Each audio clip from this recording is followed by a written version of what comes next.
Assalamualaikum warahmatullahi wabarakatuh. Perkenalkan, nama saya Andi Karam Yusuf, NIM 1803011 dari Sekolah Tinggi Teknologi Minyak dan Gas Bumi Balikpapan dengan program studi D3 Teknik Pengolahan Minyak dan Gas Bumi.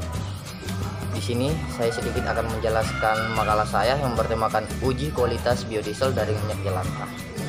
Indonesia merupakan negara yang kaya akan sumber daya alam, salah satunya adalah minyak bumi.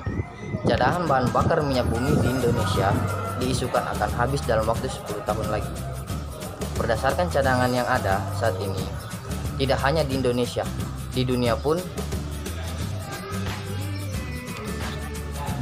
mengalami krisis energi dari minyak bumi yang akhirnya memicu pencarian dan pengembangan sumber bahan bakar energi alternatif yang dapat memperbarui bahan bakar alternatif yang dinilai layak sebagai pengganti minyak bumi, yaitu adalah berasal dari minyak bahan nabati. 1. Minyak jelantah. Minyak yang telah dipakai menggoreng biasanya disebut dengan minyak jelantah. Kebanyakan minyak jelantah sebenarnya merupakan minyak yang telah rusak.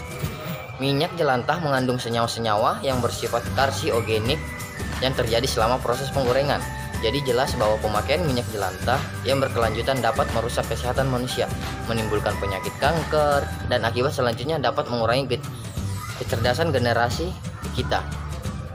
Kedua, biodiesel. Biodiesel berasal dari kata bio dan diesel.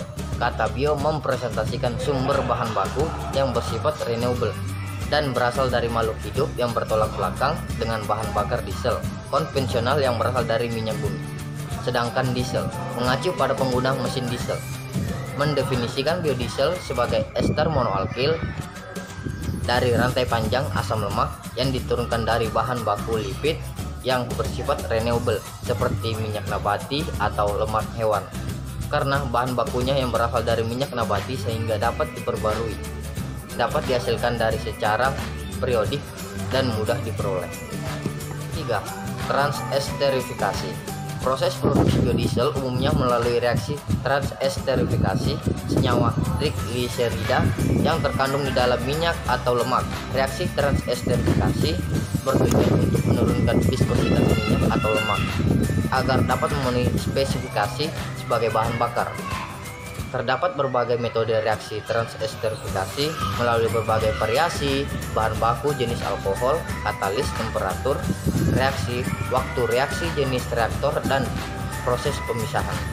Bahan yang digunakan pada saat proses pembuatan uji kualitas biodiesel dari minyak jelantah yang pertama itu minyak goreng bekas, metanol, NaOH, indikator PP, alkohol 96%, Aquades. Dan alat yang digunakan gelas beker, baret dan statif, cawan porsolen, Erlenmeyer, gelas ukur, kaki 3, labu ukur, dan pignometer, pipet tetes, spatula, termometer, timbangan elektrik, dan piskometer. Beberapa prosedur kerja uji kualitas biodiesel dari minyak jelantah. Yang pertama, tahap treatment bahan baku, menyiapkan minyak goreng bekas, melakukan penyaringan minyak goreng bekas menggunakan kertas saring, melakukan analisa FFA pada minyak goreng bekas.